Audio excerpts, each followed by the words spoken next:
book of the Torah, Chumash Shemot. Today's shir is sponsored by my friend Karen Jacobs for her mother's 10th yard site, Rachel Bat Shimon and Kleina. This is Rachel, and we're going to dedicate our learning today to her, to the safe return of every single one of our brothers and sisters in captivity, and to every chayal to come home safely and be reunited with their family, and to just the safety and health for all of Am Yisrael. Chumash Shemot. Okay. I'm debating if I should do a recap. I want to do like an episode recap. You know, there's like episode recaps if you like missed a show. So I feel like I should do a short episode recap because if I always like to sometimes think about the Chumash as like this new season is beginning. We had this like amazing season last year.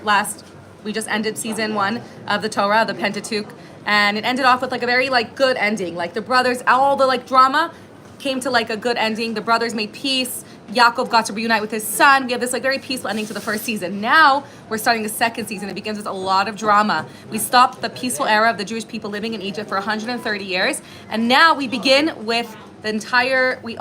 This story of oppression, the beginning of the Shibud, of the slavery of Mitzrayim, and then this whole book. This season in Hebrew is called Shemos, which means names, which we're going to address today. How we're calling this whole book names. And then it's also in English it's translated as Exodus, which makes more sense because most of the story talks about our Galus and Shemos, and then Ve'era and Vo, the Makos, and like the redemption and the Exodus, and then our journey in the desert. So that's like the overview of the whole Chumash. Then we have in this week's Parsha specifically, when I think about it in like episodes, I think about like this Parsha has enough for like seasons worth of material. If you're like a director looking for drama, there's so much drama. So Paro, a new king takes over. He realizes that we're becoming not just a big family living in Goshen, but an entire nation. He's scared we're going to take over, and so he puts us under intense slavery and oppression and tortures us, trying to create this genocide. And then he says his astrologers tell him that a Jewish male will take us out, and so he's afraid that we're going to leave. So he orders us to kill he orders the Egyptians to kill every single Jewish baby boy. And then we have the story of the birth of the midwife being commanded. They obviously don't listen. One mother hides her baby for 3 months in the river. Paro's daughter is going down into the river. She finds the baby, names him Moshe, and then he grows up in Paro's palace. When he grows up, he knows he's Jewish. He sees his suffering brethren. He tries to save them. He gets in trouble. He has to run away from Paro. He runs away when he's only a teenager. I forget how old he is. I think 17 or 18 years old. And then he has to flee because Paro wants to kill him now, and he flees. And we have this like gap from when he's around 17 until he's 80 years old. 80 years old, we know he gets to Midian. He saves Sipporah and her sisters from the shepherds that want to, that are attacking them, and he then rescues them, and then he marries Sipporah. Also, there's a story, the Medrash says he was hidden in a pit. He was thrown in a pit for 10 years. Sipporah fed him, and then he marries her. He becomes a shepherd. And before this interim, in this gap, the Medrash says, what was Moshe doing for like 60 years? He was actually he was fighting wars. There's this whole backstory the Medrash tells us about how there was wars with its African nation. There's a whole story. I forgot it. I didn't reread it this year. But in short, they were like, the king was kicked out of his own nation. There was a moat surrounding it, and Moshe helped them like recapture the city, and in return he was given the princess to marry. But because she served idols, he never was with her, so she complained, she said, my husband won't touch me, and so he ended up leaving, and that's when he fled to Midian. So there's a really crazy story to Moshe's life. I'm saying all that is so much content. So now Moshe's in Midian, happily living his life with his wife and their children, and one child for now, and he is a shepherd. And one day, one sheep runs away, and behold, he's chasing the sheep, and he sees a bush that is burning, but it's not getting consumed. And there, Hashem appears to Moshe and says, I need you to go and take the Jewish people out of Egypt. Moshe spends 1 week arguing with Hashem, saying, don't send me, I can't speak, I'm the wrong guy, you picked the wrong person, don't send me. They're arguing for 1 week until Hashem says, Moshe, you're going. They go, and on the way, they have another son 8 days before, and so they didn't circumcise, and on the way a serpent, this is in the text, attacks Moshe, swallows him from his head until his male organ, from the bottom until the male organ. This is like so much drama, right? Could you imagine like watching an episode? I would just be like, oh my God, like what is happening? And so then Sipporah realizes she has to circumcise her own son because that's where the snake was biting him until, because Moshe, so she circumcises her own son with the rock. Then they come to Egypt, Aaron greets them. This is all happening, right? And Moshe then, and tells the people, I've come to save you. The people believe him, but Paro refuses to let them go. And not only that, he intensifies. He's like, what are you doing here? Like, you're trying to redeem slaves?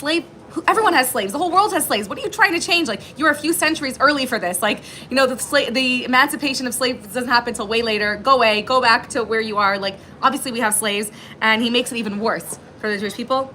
Moshe turns to Hashem and says, "Why have you?" Sorry, this always happens. Oh my God. Why have you done? Oh, sorry. Okay. Why have you done bad to this people? Hashem promises, and Lama Erosalam Mazeh. Why have you done evil? Why have you hurt us? And Hashem says the redemption is coming. So with this like really dramatic parsha. Now, before we get into the specifics of the name of the parsha, which we're going to focus on today, today we're going to cover how to overcome pain and darkness, because just as an introduction, we're talking about the Jewish people going into Egypt and already in Egypt, this descent into slavery, and we have to remember that when we're learning this, we're not only speaking about Egypt, a place on the map, not too far from here, we're actually speaking about a state of consciousness. So whenever we speak about going to Mitzrayim, we're also talking about the history of our becoming a nation, but we're also speaking about a constant state of consciousness, this cycle of exile of Egypt. So the word Mitzrayim is translated, it has the root meaning of Meitzar, which means a narrow place, a state of constriction, a state of challenge, a state of not being your fullest self. Mitzrayim means, the opposite of Mitzrayim is being able to express your entire soul, being able to be your whole self and express your full potential.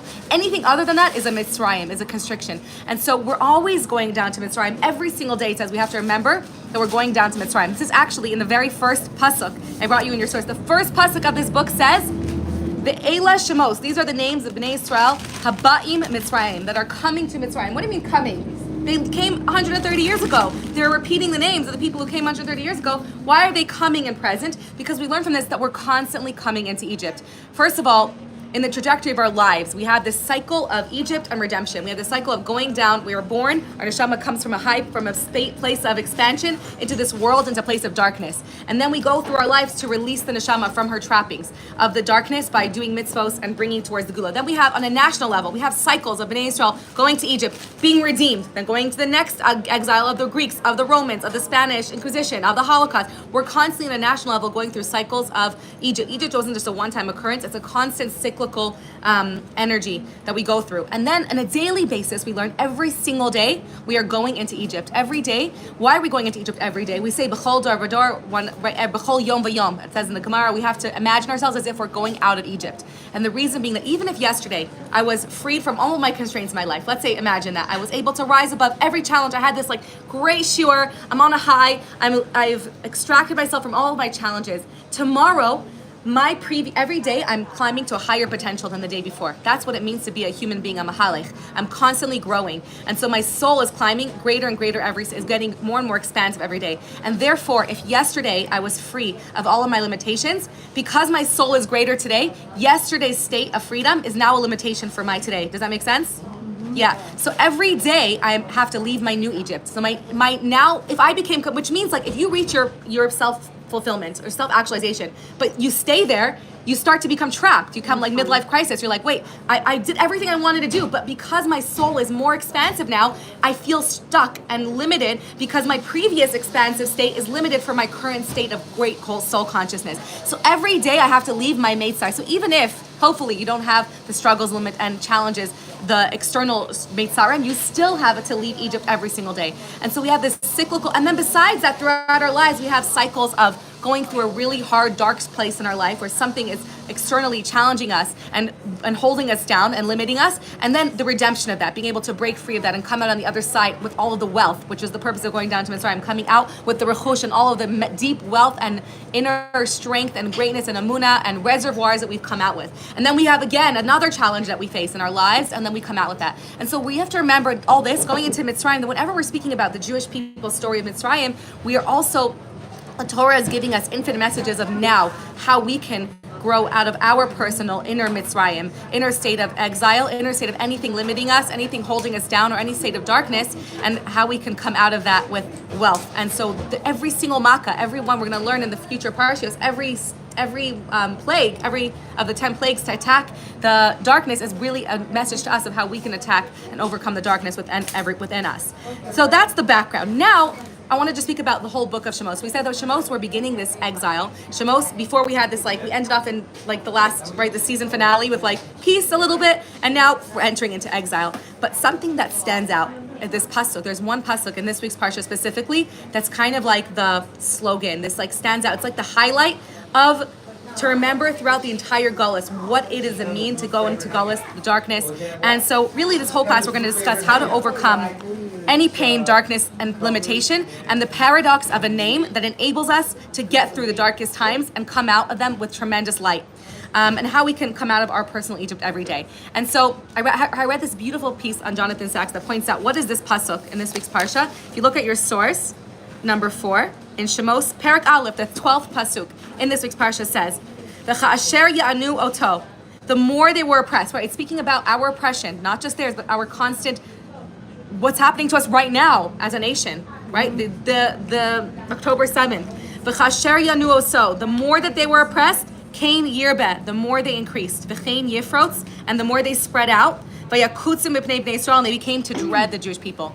The more we are oppressed, and that's the highlight to remember that who are we as a Jewish nation? We are a nation that we don't crumble under oppression. We actually survive and even thrive on being squeezed. Whenever we are oppressed or go through a darkness, we actually come out on the other side stronger than before. Each gullus that we went through on a national level, we came out with something that we didn't have before. We came out with the second Luchos. We came out with the Torah Shabbal Peh. We came out with having Israel. We came out with so many, every single time of darkness led us to the depth. The Spanish Inquisition led to the whole Kabbalistic Torah and poetry of Tzfat. Every single time of oppression, we came out with so much light. And so we have to remember that we're going into this whole book of exile, but we're really calling it Exodus, because the whole purpose of the Yerida, the whole purpose of the descent is for the Aliyah that comes afterwards. And not only that, but within the darkness itself is hidden so much light. And so we see the more that we're oppressed, the more we grow, the more we increase, the more great we become, and the more strong we become. And that's constantly our motto. That's our motto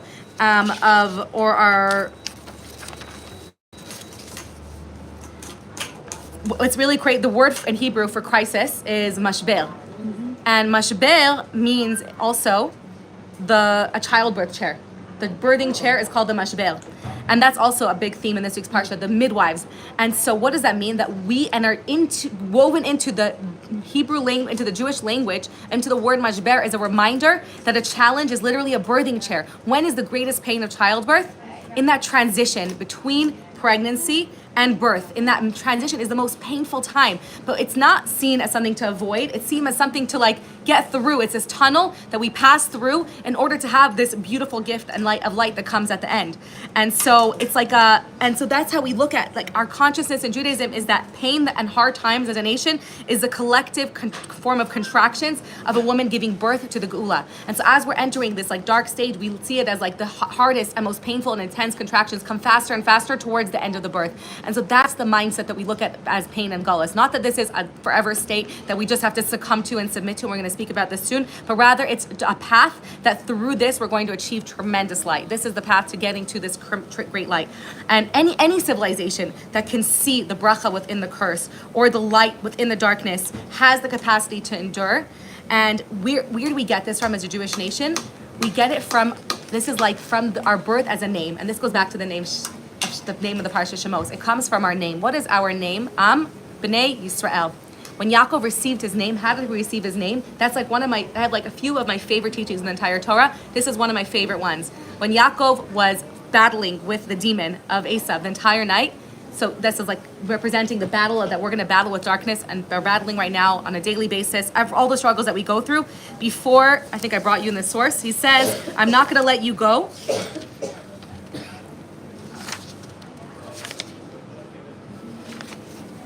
I didn't bring it for you, but it's in Bereshis Perek Lamed Beis. What does Yaakov say before the demon leaves, the darkness leaves? He says, "Vayomer shalchein." He says, "Let me go, because light came, and I'm darkness." And what does he say? Yaakov says, "Vayomer lo ashalchecha ki im berachtani." I will not send you away until you bless me, because I know that darkness is only here to bless me. And what was the blessing he received? So that's our core of who we are. Well, the blessing that he received from the darkness was his name. Yistarkel, Sarisa Melokim Batuchal. You battled with darkness and you overcame. That is literally our name. Yisrael means Sarisa with Elokim, that you battled with darkness, with the gods of darkness, with the strongest darkness, and you were able to prevail.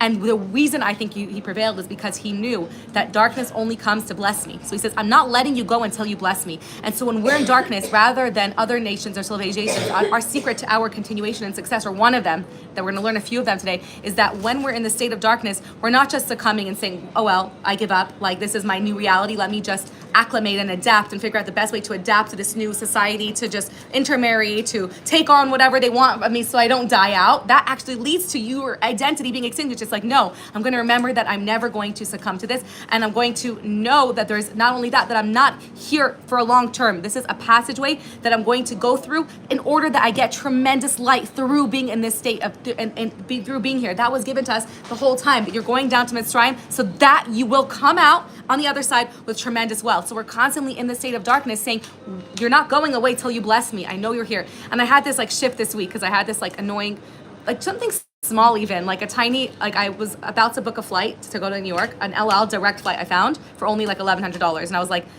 about to book it, and then because of my procrastination, it left. Now it's like $4,000. So I was so frustrated at myself. I was like going to that state of like, and I'm like, wait, I'm like learning, I'm teaching seminary, I'm learning about this whole like, the darkness is here for a blessing. I'm like, this is good for me. I don't know yet why, but I know that whatever it is, I'm gonna go stop over in Poland. There's sparks of godliness, there's good and wealth that's going to come through. I'm only going for 3 hours, don't worry, and it's cheaper. And so I don't know yet what yet, but I have to at least practice what I preach, and at least in this moment, which is a tiny challenge, it's not so annoying, but I was like so upset. I'm like, I'm not even gonna book another flight. I'm just gonna keep refreshing LL, and there's no more flights LL. Like they have like, and anyways, they like I was really like trying to apply like, okay, this is good. Like Hashem has something good in store for me. It might seem like something bad happened, like because of my procrastination, but obviously there's some message I'm going to figure out from this eventually. So I'm going to keep saying there's a blessing in this. I'll find it, or I won't find it, but I know that there's a blessing for me, and it will come eventually at some point. That was just a tiny way I try to, and it's harder in the bigger things when you have a really big challenge to be like, wait, thank you Hashem, this is good. Where is the good? I'm going to hold on to you. You're not going away because I need to find out until I find out what the osher is, what the wealth is.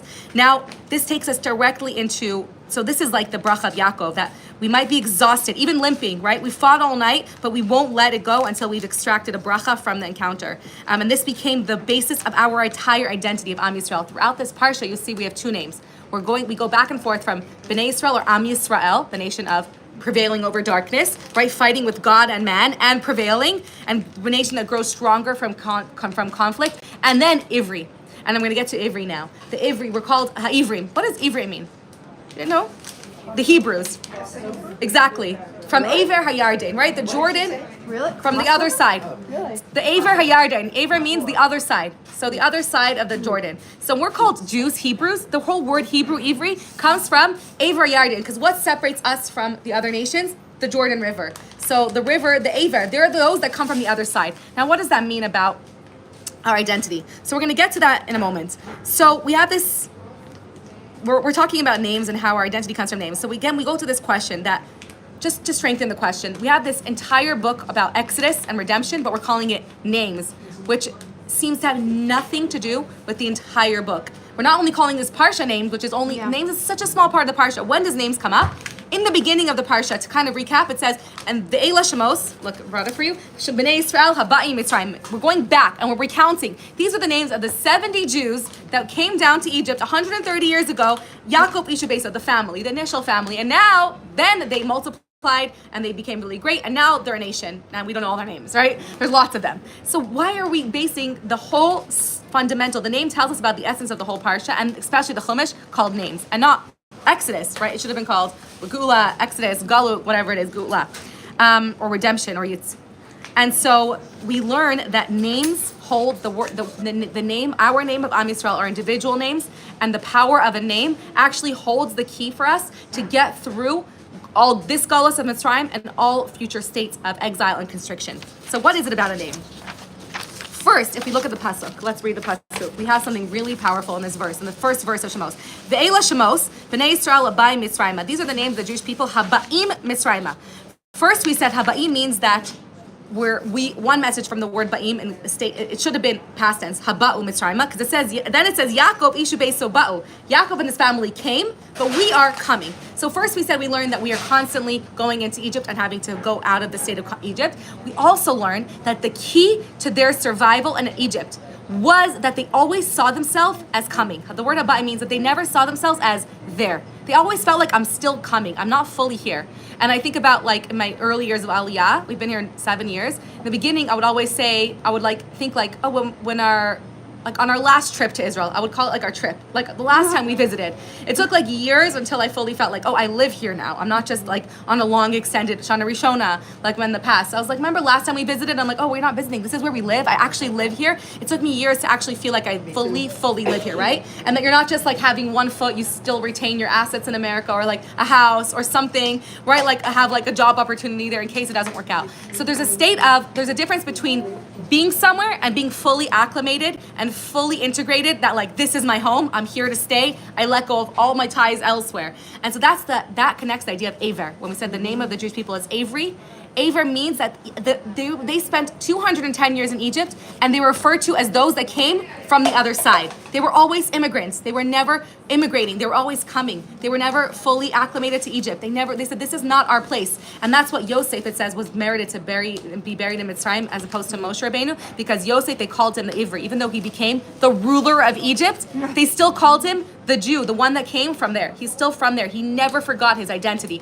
And that connects us to the idea, the second idea in a moment, about like retaining. It's the Gemara tells us, the Talmud tells us that in a merit of 3 things, we were redeemed from Egypt. The fact that we didn't change our names, our clothing, and our language. We kept our identity. We never adjusted. We never shifted. We always remembered that this is not my home. This is not where I belong. And that allowed us that 210 years later, most people would have like given it to Stockholm syndrome and just acclimated and tried to survive and thrive and flourish in Egypt and been like, this is my new country. Let me at least adjust. Within very soon, most immigrants try and change their names to be more American, to change their dress right away. We said, no, we're not going to acclimate. We don't belong here. We're going to fight to leave here for as long as it takes. And that's why even though generations later, they were not even, they'd never even been out of Egypt, they still had this rebellion, the revolt or revolution to like leave Mitzrayim. They still had this desire. They held on to the words that we're going to leave here. We don't belong here. We're coming. We're never fully here. And I give us all a bracha in the reverse, that when we come to Israel, we should fully feel not haba'im, that we are here, that this is our land, that we should absorb and feel like we belong here and find our place, because it's hard. It takes a long time. And conquering Eretz Yisrael, we learned as a side note, took them many years. They didn't just come to Israel and then it took years to conquer it. So it's okay that it takes a long time. You don't have to come to Israel and feel in one day that you're here. Eretz Yisrael is niknes b'yisurim. Eretz Yisrael has to be conquered. There's battles that have to be fought. Years of battles until you can feel settled in the land and even begin the mitzvahs of the land. So the fact that it might take battles, inner battles and outer battles till you feel settled, it makes sense and it's part of the journey. So that's just a tangent. The idea is that, number one, to remember haba'im, that the key to our survival is never feeling like you're 100% enslaved and there and belonging there. To know that you belong somewhere else, that you're an aver, that you belong elsewhere. You're just an implant here. You're an immigrant and you're only here temporarily, and you're going to end up back, and you're constantly fighting for the way things should be. In our own issues, in our own lives, in Mitzrayim, what does that look like? It means that when we're facing a challenge, not to succumb to it and to fully submit and say, this is my new reality, this is where I am, like I'm just going to submit and acclimate and adjust to this horrible reality, whatever the reality is, to be able to know that this is just a temporary state. And this takes us to the second thing from this pasuk, the Eila Shemos B'nai Israel. Okay, we're going to speak about Shemos now, names. Names have this really, really ironic paradox. Okay, the first, in Judaism, we have this paradox of names. The first thing we learn about a name, on the one hand, is that your name is your essence. Your name is the flow. What is your name? And we learned this many times, that neshama, the 2 inner names of the word neshama, are shem, which teach us that our name reflect our inner core. How so? So our names are actually the flow of divine energy. All we are here is divine energy. We are Hashem flowing energy into us. The name is the unique flow of energy to every individual creation and object. And the wisdom of Adam, it says, why was Adam smarter than every other man? Because Adam was able to look at every single creature. It says every creature passed before him, and he was able to perceive the way that the energy of Hashem flew into this creation, and then give it the fitting name. The way that, if everything in this world is just divine energy, how do we all look different and act different? How are there different objects in this world? Because the energy is just pure and light, but the container, the vessel that the energy goes into is different. And that's what creates the differences. So an example that is light. Light is just the light of the sun, but if it could be filtered by different colors and different shapes to filter or refract that light back differently. Or silver, there's silver which is all the same, but then you could shape it and mold it into infinite amounts of shapes and sizes. Or water is just the same, but if you have different shapes that the water falls into and different size vessels, then the water takes on different holds. And so the energy of Hashem is the same, and what makes them different is the vessels, and the vessels for Hashem's light are the letters, the 22 letters of the alphabet. The 22 letters of the alphabet are different ways that create distinction and division of Hashem's light into this world. And when you and the tzirufim, which means the combinations of these 22 letters, form all of the different creations in this world. And so the example given by the Baal Shem Tov is like the light of the rock is Evan, Aleph, Vez, and Nun, like intertranspose and change to limit the light of Hashem until you get a rock. And so when Adam could look at every creature and say, sure, the example given is sure, he saw that the energy I see flowing into you is in the form, a specific form, and we learn in Kabbalah about what the different forms of every letter means. That Yud is the potential, it's that impregnation, it's that like a conceptual idea, and that's why it looks like a Yud, it's a flash, and it teaches you what a Yud is. Then a Vav is expanding that, a Vav is Bina, it's taking that flash of conception and expanding it down, or the Hey actually is Bina. The Hey is like expanding it in all different directions, and we have so much in Kabbalah about the specific types of energy light that comes through different the vessels of the vessels of light. So the letters are the vessels of light. All this to say that your name reflects the type of the flow of energy into your neshama. So your name is very connected to your core and your essence, and so much so that when for example, when a person faints, we learn that we whisper their name into their ear to awaken their core, their neshama. When someone faints, and because it awakens their core. So the core was there, but it was in a state of concealment. And when you say their name, then it arouses the essence of their soul to give them their chayas into their life. Also, when someone is ill, many Kabbalists will tell you, many people will add a name to them because it draws a new flow into the person's body. And that's why the names you add to someone when they're ill is names that reflect and draw down life, like Chaya, Chaim, Baruch, Bracha, Alter, long life, right? You add these names that reflect the life and long life source to strengthen their soul. So when you add a name to somebody, it actually strengthens their vitality. It brings them more vitality. Also using someone, that's why it says that even someone who doesn't use their Jewish name, like me, my Hebrew name is Rivka, it says that you should have someone call your name once a day, at least once a day, because it strengthens your vitality of your neshama.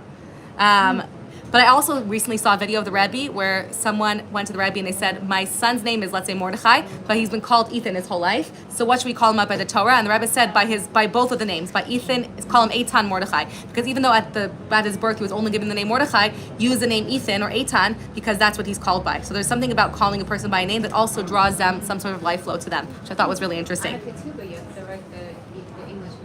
The English name? I did not know that. Like you write the Hebrew name. And reminding me, the ksuba is like another. Your name, your Jewish name it brings down your flow of chayas to your soul, and it accompanies you from the minute you're named as a Jewish baby through your bar bat mitzvah on your ketubah, and then after a person passes away, we say in kel, what's it called? Kel adon what?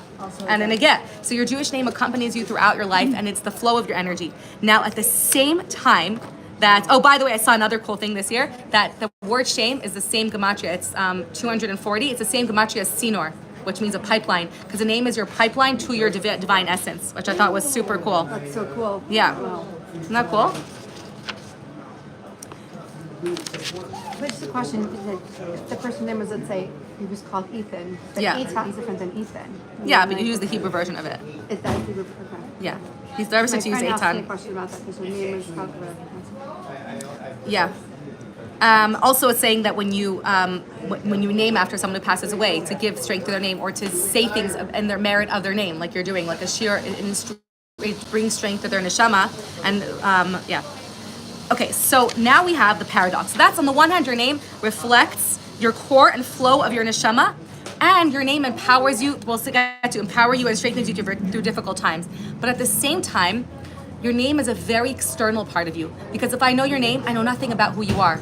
It's like lavush. It's something that you wear, and so you can have a few people here having the same name, and you'll all be so different.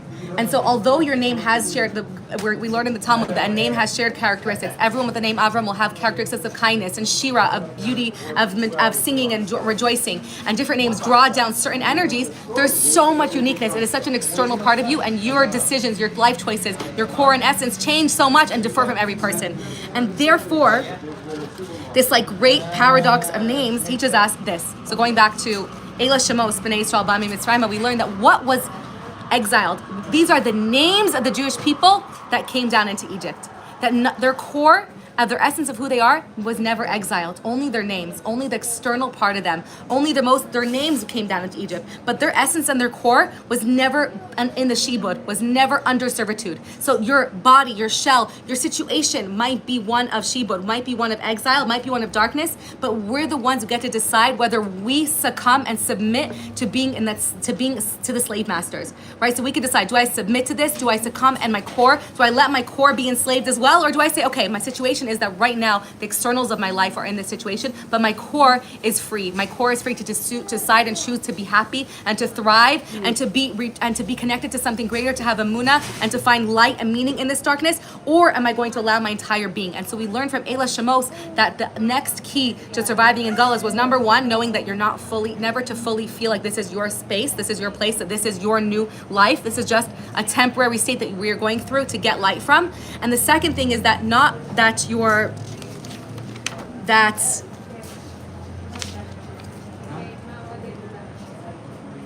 only our names entered into the slavery, and my freedom or entrapping is dependent on me. Only my external parts of me have to be in that place. And so we are the ones who get to decide if I'm fully here, or am I a victim to my environment? This is just my new reality, and I have to have like Stockholm syndrome and just adapt to this and become a new slave to this environment and to my situation in my life, or to recognize that my freedom and emancipation is my inner ability to be free and to have a higher connection to something greater despite my external environment. And so that's the second idea of the Shemais, of the names of us were into Egypt. So number one, how do we overcome darkness and exile? Only our external entered slavery, only our name. Our essence was concealed.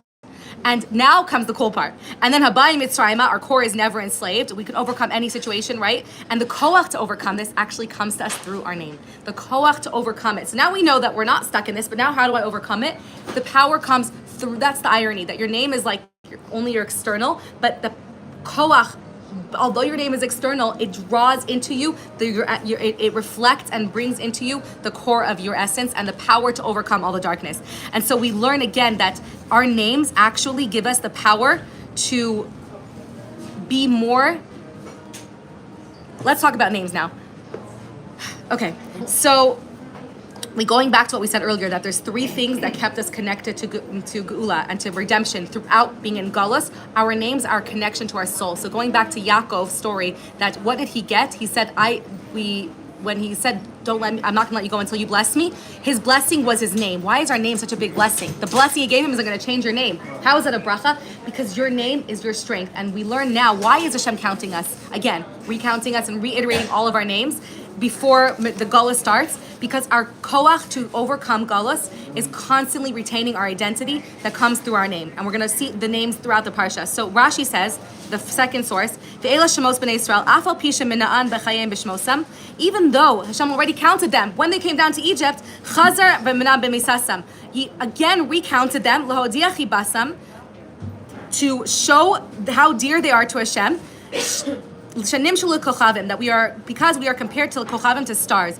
Shemotziam umachnisam b'mispar b'shmosam. Gemara Shemos in the Medrash Shemos Rabbah, it says that stars Hashem counts and brings in with their names, and therefore we are like shining stars to Hashem. So Hashem is now bringing us out and bringing us in the beginning of our life and end of our life by using our name. And we learned that just like when you say someone's name, it strengthens them. Hashem is recounting all of our names to give us the strength that by saying our names out loud, it's going to get us through Galus. And this is the coolest part. In this Parsha, Paro knew that our strength, our survival, the fact that we're never going to assimilate and we're always going to be on top and always going to thrive in this darkness is because we constantly remember our name. We didn't change our names. We have a strong connection to our identity, to who we are at our core, to our namesake being Avar Yarden, to Yisrael, to knowing that the darkness is only here to bring us bracha. And Paro knew that as long as we don't change our names, we're never going to submit to him. And that is hinted to in this parsha when Paro calls the midwives to him. What does he tell them? Before he even asks them, he says, they're never going to listen to me unless I change their names. If I can get them to change their names, then maybe their connection to their identity, to their core, to their sense of self will be greater. And so what he was trying to do, slavery is basically an absence of a name. And we learned that in the beginning of the Parsha, we count the people who came down, but then it says, literally 6 sukkim later, in the third source, Ubnei Yisrael paru vayishrasu vayirbu vayatzum od. The Jews were fertile, right? The more we were enslaved, the more we became great. We were fertile, but it says the words that we multiplied, vayishrasu, like bugs. Rashi says vayishrasu is a sheretz. It comes from the word bug. Bugs are so numerous, but they're also nameless. You don't name them because they don't have an identity. They're just bugs. And that's what makes someone become a slave. You can be in Mitzrayim and be enslaved and not become a slave because you know your identity, you know who you are, you know your connection to your core and your source, and you know you're connected to something greater than this that's going to pull you out, right? To the bones of Yosef or to the Yaakov on the other side. When you're connected to your ancestry and to your heritage. But when you lose your name and you increase and you just feel like you're just a bug, that's when you start to succumb to slavery. And so throughout the Parsha, you see tons of people in the slave mentality not referred to by their names. And you'll see tons of people like the Mitzri and the wife of the Mitzri and the son. And throughout the Torah, you'll see people who are just called the man who did this, without a name. And that reflects on somebody who lost their connection to their identity. It's not saying that they did something bad. It's saying that the reason that they're stuck in this is because they don't have a name at that moment. And that goes back to the story of Yaakov. When Yaakov says, "Tell me your name," he says, "What's your name?" And the demon or the Sar of Esav says, "Why are you asking me my name? I don't have a name. I don't have an identity. That's why I'm darkness. That's why I am who I am. If I had a name, I wouldn't be here." Having a name is having a connection to your core, to your essence, and strengthening your essence to be able to rise above any situation that you are. And so Paro. They didn't. I thought we were saying that they didn't lose their names. They didn't. So those who succumb to slavery, Like they were on the temporarily, those who did succumb to slavery, so there's like, there was times when we succumbed to slavery, or they wanted to see us that way. So they maybe in the eyes of the Egyptian, they saw us as a sheretz, right? It's a good question. But those who maintained their name and didn't change their name, that was what got us out. But maybe, you're right, maybe the idea of sheretz is that to them, we were like bugs. They're just increasing, we're nameless, we're nothing. And so they saw us as people that we couldn't just be slaves and be a nobody, and that they'll be able to control us. And that was the Holocaust, the same thing. They didn't see us as having a name. They just had a number. They gave us a number. And to them, we were just a number. We were nameless. We didn't have an identity. But our power to overcome is by constantly remembering is getting the power from our name, remembering our identity, not succumbing, not changing our name. And that call comes to us from Shemos. And so Shemos, being the name of the Parsha, is literally the tool to saying that just your external name going down into Gullus, you don't have to be there. Your inner emancipation, your ability to, even in birth sometimes, there's times when you like fight and resist the contractions and the pain, and then you're like suffering, and then there's times when you just like submit and let go and say, okay, I'm gonna welcome these because they're gonna get me towards the birth. And so that like fighting, like in one of my births was 3 weeks after we made Aliyah, and I was so overwhelmed, and so it was the worst birth because I was literally fighting every contraction, freaking out because I wasn't ready for what was to come. We didn't have a house yet. And then the other births, I was like doing self-hypnosis and like welcoming every contraction as like getting closer to my goal. And so what that teaches me is that, what the message I take from that is that the circumstances of the situation are not what enslave us. It's what meaning we attribute to it. It's if I feel like I am a slave right now and I have no control and I am just a slave, or if I know that this is just a wave that's going to get me to a higher goal, this is from Hashem, whatever people are doing this to me are just the messengers. They have nothing to do with this. This is all from Hashem. It's not them that are enslaving me. This is a higher thing from the message Hashem is sending me. This is something Hashem sending me. It's not the slave masters that are causing this to be my reality. This is Hashem sending me something great through the welcoming each of these things that are coming into my life. I'm going to welcome them in hopes of getting to the birth and the gudula and the godless that's at the end.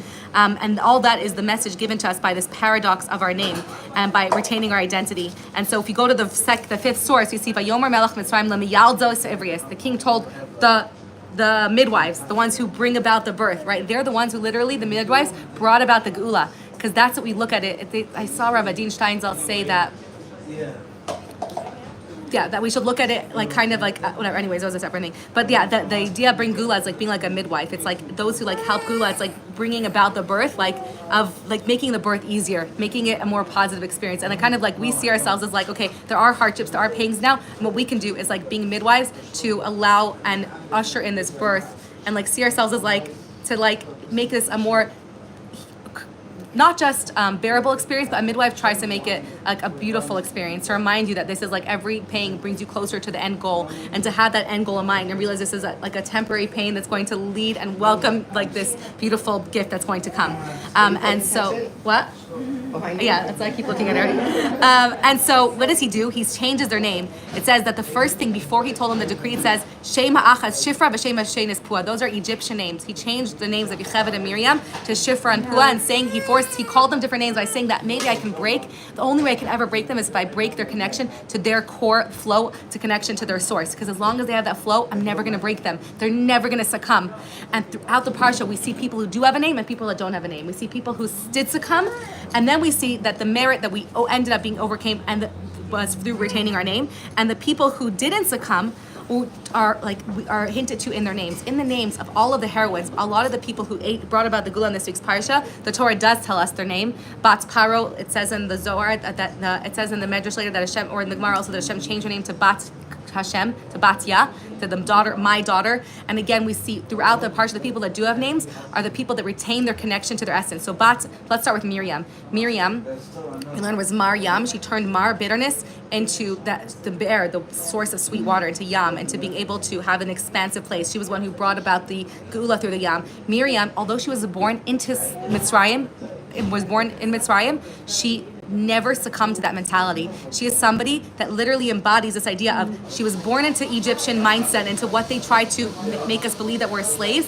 but she never succumbed to it. Even when her own father said, okay, Power wants to kill all the boys, let's stop having kids, Miriam said, are you crazy? Like, she saw it from a Geula mindset. She always had the Geula mindset, even in Galus. She didn't succumb to the slave mentality. Miriam was able to tell her father, what you're doing is even worse than Paro. Don't succumb, don't give in and try to adapt to his, be above it. Don't give into it. Hashem will find a way to save the boys, and the angels save the boys, and we need to have the son to be able to bring the Geula. Throughout the Mitzgala, she wasn't stuck in it. She was like thinking about the future. She's like, this is just she was a midwife, literally. She was constantly saying, this is just this like tunnel that we're going to end up, this like the birthing canal. It's very, very tight and painful in the birthing canal, but that is the canal that's needed to get to the other side. So she was constantly reminding people, let's make our tambourines now, because we're going to be on the other side. And so that's who Miriam's identity was, and she was called by her name. Also her name, even her name of Pua and Shifra reflected their Shifra, that Yocheved made the babies beautiful, Pua, that she would mifa'ah, she would calm them and soothe the babies with her voice. And then we have Yocheved's name, that she brought kavod to Hashem. It says that she brought glory to everyone, and the glory of Hashem was seen in her face through her deeds. So her name again reflected her ability, her glory of God, to be able to rise above Paro's decree and not listen to the king, and be able to reflect Hashem's glory in this world and not give in to the king of Egypt. And Batya, again, Batya was born as Paro's daughter. She was raised and indoctrinated with the most depraved, immoral values. And what was she doing when she came into the river, when she saved Moshe? She was going to convert. And Hashem said that you became my daughter, and she acquired, as a side thing, your name connects you to your ancestry and your heritage of all of your avos, and your name reminds you. And we learned that a convert actually acquires even though they necessarily weren't born with that history, when they become a convert, Hashem made her his daughter, and they acquire all of the ancestry in that moment. So it becomes their history. They acquire our history when they convert. And so Batya, Hashem says let me read to you what it says about Batya. It's really nice. Why Hashem changed her. Hashem is one who changed her name, picked her Jewish name. So she was coming down to convert to Judaism because she rejected the idolatry of her father's home. And in that moment, so again, we see someone who rejected, although they were born into a certain mentality, they completely rejected it. And we obviously have that power from them, that we can be in the worst situation, but we can reject being victims to it. We can reject that this is my new reality and I have to just adapt and succumb to it. But no, I can actually not be a victim to it, see this as something Hashem is sending me for something greater, and rise above it and choose to find meaning and joy and connection and greatness and growth in these moments themselves, in the darkness themselves. And so Batya, I just want to read to you what it says about her because it's really special. We learn even more from Batya, but I love looking at all the heroines that brought Moshe. Moshe was like a result of so many women who were behind him. Zipporah, Batya, Shifra, Pua, Miriam, right? And so Moshe is literally surrounded by all the Jewish women that were caused this Geula, and then all the other midwives, not just Shifra and Pua, the head midwives, who allowed for Moshe and all the other males to be born. So Batya says that you adopted a child that was not your own, calling him your son, Hashem said. In return, I'll call you my daughter. Then we have Moshe's name. Moshe had 7 names. Moshe wasn't named Moshe at birth. Moshe, his father called him Chever. His mother called him Ikusiel. His sisters called him Yered. His brothers called him Abi Zanoach. His nurse called him Abi Socho. And the Jewish people called him Shemaiah. And from here, the Gemara, the Medrash says that we know how great the reward is, someone who does kindness, because although Moshe has many names, the only name that he's called throughout the Torah is the one that Batya called him. Even Hashem didn't call him by other name. Batya called him Moshe because from the water I drew you out. Mishisuhu, I took you out from the water. And Moshe's name was based on that. Another thing about Moshe was another thing that made Moshe be chosen. Why did Hashem pick Moshe to lead us out of Mitzrayim and not someone else? One of the characteristics of Moshe, again, is that he also didn't succumb to the slave mentality. In fact, I actually read in a source that it had to be Moshe who was raised not in Shibud, someone who was on the outside to be able to come in and see that this is not okay, it can't be this way. So Moshe was raised in the power of palace, was able to see objectively that it can't be that way. But even more, Moshe made a conscious effort not to succumb to being raised in Paro's palace or even to the Shibud. He said, it can't be this way, we have to stop it, I'm going to kill that Mitzri. He saw their suffering and he put himself in their pain, it's of the Jewish people, and he made it his mission to change his, to uplift people. He went out of his way to stop what was happening around him. He didn't just say, okay, Egyptians hit Jews all the time. No, I saw this. Hashem made me see this. There's a reason I saw this, and I'm going to take action and do something about it. Just like when my mother, or the one who raised me, Batya, saw me and heard me crying and knew that even though she couldn't reach me, it says Vayishlach es amasa, which means her maidservant. Rashi says it also means, instead of using the word which usually means maidservant, it says the word her hand. That even though she said there was no natural way she could have reached Moshe, she said my job is to do what I can, not to worry about whether or not I reach the baby. That Hashem will take care of. I just have to stretch my hand out. So sometimes the message for that, the Rebbe says, is a lot of times you don't start helping somebody who's in struggling because you're like, I can't make a difference. Right? You said this last week. How could I make a difference? What could I even do? Like there's so much darkness. And our job is not to think about the result. It's that you see a child crying, you hear someone in need, it comes to your attention, it's brought to your attention. You just have to stretch your arm out as far as it goes, and what the rest happens to Hashem. So do the most in your means. Don't think I can't make the end result happen, so I'm not even going to try. You do the extent, I wanted to do something. I wasn't sure how to do it. That thing that was posted about Israeli support, food for Hamas. So our job is only to extend ourselves as far as we can go and let Hashem, the rest is up to Hashem. The results are not in our control. The results of whether or not we're going to change the world, we're not have to worry about that. We just have to worry about extending our arm as far as possible. Tzipora also means bird. Again, we have Tzipora. He grew up, why does she call bird? There's a few sources. One says that just like a bird purifies a home from tzara'as, from leprosy, covered in leprosy, Tzipora cleansed her father's home from idols. So again, you have somebody who was born into, her father was the priest, but she rejected idolatry. She was able to not just succumb to the way she grew up, just like Rivka Imenu, right? She was able to completely be like an independent thinker, not someone who's like, okay, just because I was born into this darkness, I have to just succumb to it. No, I can have greater ideas in this. And another one says that just like a bird is admired for her beauty, she was also admired for her loveliness, etc. So again, you have Tzipora, someone who's being an outstander or someone who's not giving into their environment. And we again learn from all the names of the heroines in this week's Parsha the ability to not succumb to the circumstances of our life, which is like the main theme of Edith Eggert's book, The Choice. So if you want to learn more about it, read her book, The Choice. I really encourage it. It's about like realizing that the circumstances of your life don't shape you. It's the meaning, it's what you choose to be in that moment. It's the meaning you can choose to be, allow it to propel you to an even greater state of freedom, true freedom, an inner state of emancipation, or allow yourself to be crushed by any situation, which even if the situation is not even that dark. Anything I left undone? I had two thoughts. Okay, go for it. Okay. So I'm a physio, and I think the biggest... No, I don't need to be on the physio. No, people want it. Okay. I'm a physical therapist, and one of, like you're saying, when you're in childbirth, right? So most people, they know the source of the pain, so they don't have any fear. But if someone a random woman will start having that pain, she doesn't know the source of it, then she'll start having fear, and then like you're saying, she'll think she's dying, right? Right. So one of the biggest treatments I think that we do in the hospital and in general in physical therapy is giving names or sources of your pain or your symptoms or whatever it is, and already that calms someone down.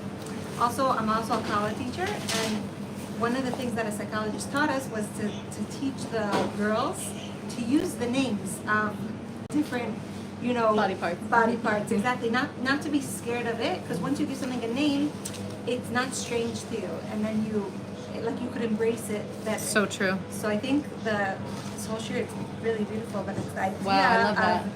of taking away fear and giving meaning. Right. And then you can also relate to it and you can embrace things a lot more. Right. So- It's true. Like for me with my ADD or anxiety, when like I love my favorite thing in coaching, AD coaching, was having a name for my struggles. Like executive function. Which executive function? This is like memory or transitioning. So now I can explain what I'm going through and it can help me work through it. So now I know that I struggle with transitioning. So I can like have this already have half of the healing comes from knowing the source or knowing the name. And if you know the source of Gullus and you know that this is from Hashem and you're connected to your name and that your name gives you the strength to get through all of this Gullus and retain your connection to your essence and your name, then you have the ability to not be able to be like stuck and drowning by your circumstances, but you have the constant reminder that you are greater than this. We are not just a number. That Remember you said Miriam is Ma'im? yeah, remind. So it also is Miriam.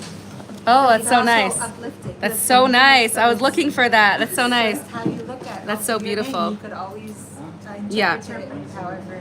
How did my parents know that I would grow into what my name says? So we learned that it's a nevuah. It's Ruach HaKodesh. So parents at that moment become a navi. They don't know what your life is going to be, but Hashem, whatever your parents decide, is from Hashem. So Hashem knows your flow of energy. It's crazy. The names are crazy. Can you maybe want to like share about that pasuk that you say after Shemot Esrei? Oh. People don't You do should. it. It's a nice thing to add, and you What can is- add I don't know if it. everyone does it. There's another custom, a Jewish beautiful custom, that after Shemon Esrei, after Oseh Shalom B'Romah, before you move 3 steps forward, I think, you say, before you move back forward or before you move backwards? I don't remember. Before you move backwards? I trust you guys. I forgot. Before the Yiratzon, actually. No? Yes. Like before you finish Elokai Nitzor, and then Yeah. I think. Somewhere in the last paragraph, you add a pasuk from. You usually find it in Kuf Yotes, and you find a Kuf Yot.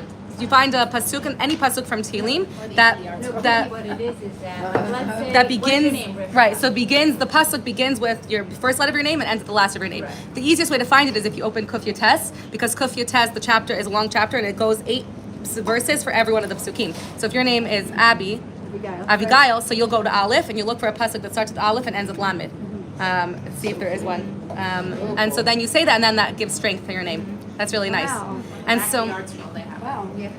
They have it. Google it. So cool. No, And but also it's in the merit that when you go after when you go up to Shemayim, one of the first things they ask you is your name, and if you don't know your name, like you might forget it in that moment, and it causes great suffering to your soul. And if so, you want this saying this pasuk every day is like a segula for remembering your name. Wow. okay, I'm going to end off with what summary, and then one more, my other favorite thought in the entire Torah. Okay, so to summarize what we said so far, we have this, first of all, we have a few things that get us through darkness. One is to not succumb to this being our forever place, to knowing that this is just a temporary place that's going to be like the birth canal that's going to bring us to greater light. Number 2 is to know that our name is just not our essence is never enslaved. Only the externals of our life are in Mitzrayim. Our whole core of our being was never in Shibud. Yosef's bones were there before us. Our core, only our shame, only an external part of us is enslaved.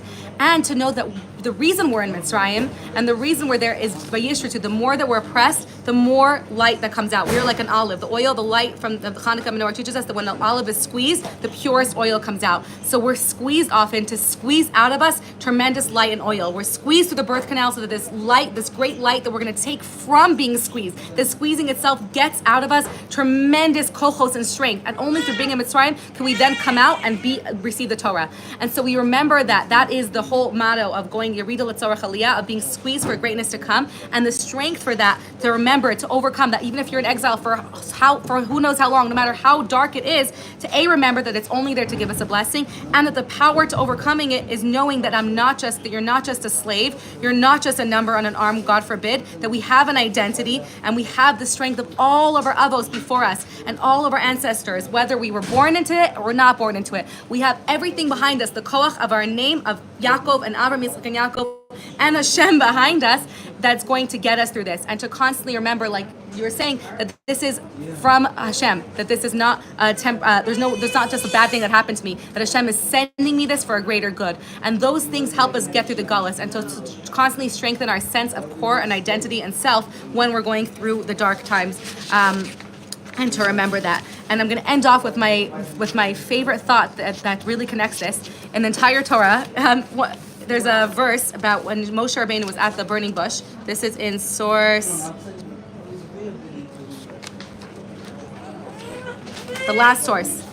When Moshe was by the burning bush in Perek Gimel in this week's Parsha, this is, I must have mentioned this before, but an angel of Hashem appears to Moshe. And Moshe was a shepherd, and he's taking and one of the other reasons, by the way, Hashem picked Moshe, it says, is because he went after one sheep that ran away. And that's what it means to be a Jewish leader, that every single soul of the Jewish nation is important. We don't just disregard one because they're not important, or they're a nobody, or what do they mean? They're anyways not religious, or they don't have a lot of status or money. Who are they? Who cares about them? A true Jewish leader, and I remind myself this all the time, when I can't do all the biggest programs, I'm like, what I really am here for is for that one sheep that got away, that to like be there for that one person that needed me, that had, to chase after that one soul. That's what it means to be a Jewish leader. Hashem didn't pick Moshe because he was the greatest leader and conquered the nations of Cush. He picked him when he saw that there was one sheep that got away, and Moshe chased him and chased him and chased him to get that one sheep back, to care about that one soul, to be a shepherd. And that's what it means, Roa. It says later the Jewish people are shepherds. They care about every one of our needs.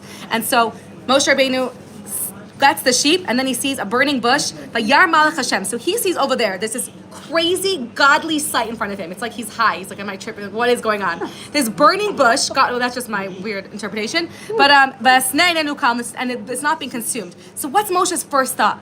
Asura na, the era, I'm underlining this. Moshe says, Asura na, I will turn from here. The era, and I'll go closer. The era Samara Gadol Azem, Adua Lo Yivner. I want to see this tremendous greatness, this vision, this Mara, this awesome thing happening down there. And Vayar Hashem Kisar Liros. And Hashem says that he turned to go see. Vayikre Elav Elokim Mitoch Hasneh. Vayomer Moshe, again, Vayomer Hineni. He says, Moshe, what's going on? He says, Hineni, I'm here. Hashem calls him from the side. Vayomer Al Tikrav, don't get close. Halom, don't come closer. Shal nalecha ma'al reglecha. Take your shoes off your feet. Ki hamakam asher ata omeit alav admas kadoshu. This is like my favorite verse. Have you heard me saying this? Raise your hand. Okay, good. I'm excited. I get to say it the first time. Okay. The simple meaning is, don't get too close. It's too holy. Take off your shoes, because in the Beis Hamikdash Kohanim we're barefoot. The deeper meaning of this is insane. He says, you think that where you're standing is not as holy as here. So you want to come closer to here because you think that where you are, you're in the state of darkness of whatever you're going through in your life, the mundane, the day-to-day, like annoying things. And you think that you see like over there, that's so holy. Like, look at those people davening and going to shul. I want to be like that. I want to move there where everyone is so spiritual. I want to, become a, whatever, change the world. I want to start a new program, change the world. And so Moshe is saying, Hashem is telling Moshe the essence of what it means to be a Jew. This is like the presence of Teves. Remember we said Teves is about being present in the moment and finding Hashem in the moment. And that's what the positivity of Esav is, Asui, that Tohu is the energy of just what is right now. And the positivity of that is knowing that in this moment is Hashem, that in this very moment, it's not a means to an end. I'm not in this moment so that I will get closer, so that'll be great, no, it's right now in whatever moment you are, even if you're in traffic or doing dishes or taking out garbage or doing carpool or dealing with a tantrum, right? Or having an argument with your spouse. This moment is the holiest moment, and this is what Hashem tells Moshe. He says, Shal na'lechem al reglecha ki hamakom, underline these words, ki hamakom asher ata omed alav admas kadoshu. He didn't say come here because here it's holy. He says, you think you need to come closer. I see that you're turning away from where you are. You're not present in your moment. You think where you are, it's so lame. There's no fire here. Let me go there where there's a fire of God. And so where I am is so lame, and you're turning to come here. And Hashem says, stop. Moshe, you have to understand that the essence of everything in life, all you need to know, the most important message you need to know to begin your journey as a leader is that where you are already is kadosh. The space you are right now, you don't need to go somewhere else to be more kadosh. In every point of your existence, in every waiting stage, in every annoying thing, seemingly mundane stage, in that point in being present in that moment and staying rooted. And that's what to me, the message of taking your shoes off. He says, you're not rooted to where you are. Be rooted. Take your shoes off. And that's why I think Kohanim had to be barefoot. Be in the ground where you are. Feel that the space you are is kadosh already. You don't need to come here to be kadosh. You don't need to get closer to this vision of God. You don't need to always look for the next best thing. I'm going to be greater. I'm going to be that. Right? We have to climb and grow, but also recognize that the place where Hashem put you right now, if you're stuck in Warsaw or you're stuck in on a whatever you are, there's a space, there is a nakuda, there is an intention, like a meaningful center, a center to that point as well, to that experience. It's not just a means to an end. There is a point of godliness in that, and you have to search for the godliness in the place where you're at, and not keep looking for the next holy thing and the next holy thing and how I'm gonna get out of this place and get to something else. It's like a parent, I think maybe that's why Hashem said, where are you, Moshe? Hineni, be present, be in this moment. It's like a parent waiting for the next stage or like the next stage. Then I'll connect with my kids when I go on vacation, rather than like, no, right here, right now, at home, I could probably connect to them more. It's not about being somewhere else. It's actually about being rooted in the place I'm at and knowing that connection and growth. It's not like, oh, I can't wait till we get to, so my husband and I stop fighting and everything is perfect. It's like, no, in this argument, we can have the most deep understanding of each other in here. We don't have to go to somewhere else. I mean, sometimes you need to go to therapy, and that's okay. That's important as well. But in this moment now, I don't need to be like, oh, I can't wait till the next time or the next, relationship. God, I could be in this moment. I can find in this space Admas Kadashus. That's why it's my favorite thing to say that. Stop. Hashem told Moshe, don't turn to come here. Recognize that Hamakom. These are the words I love. Hamakom Asher. I say this over and over again in my life. Hamakom Asher Ata Omed Sham Kadoshu. The place that you are standing now is holy. One day you'll be somewhere else, and that will be holy for you. But right now, you're not there, and this is where your holiness is. There's a book To me, title. There's a book with really that title. no way. The place that you're standing is holy. Yeah, I forgot the I need to author. get that. Yeah. And so to me, that's like going back to what the piece from Jonathan Sacks I shared in the beginning, which was that we look at this whole book of exile and we call it Exodus because we recognize that through being in Galus, that's when the more we're oppressed, the more that we expand. And so it's like, and that only comes when you recognize that the place that you're in is holy, that there is expansion here, that there is light in this space that you are in. And so I'll end off with, to remember those words, that whenever we feel like it's too dark and we don't know where to go, we don't know when this is going to end, we should remember the words that the more that we're oppressed, the more that we increase and the more that they spread. And this is the intention for us. So l'chaim to all of us, feeling every moment of our life as a makom kadosh, to having the ability to rise above and overcome any dark stage in our life through connection to our name and through being above it. L'chaim.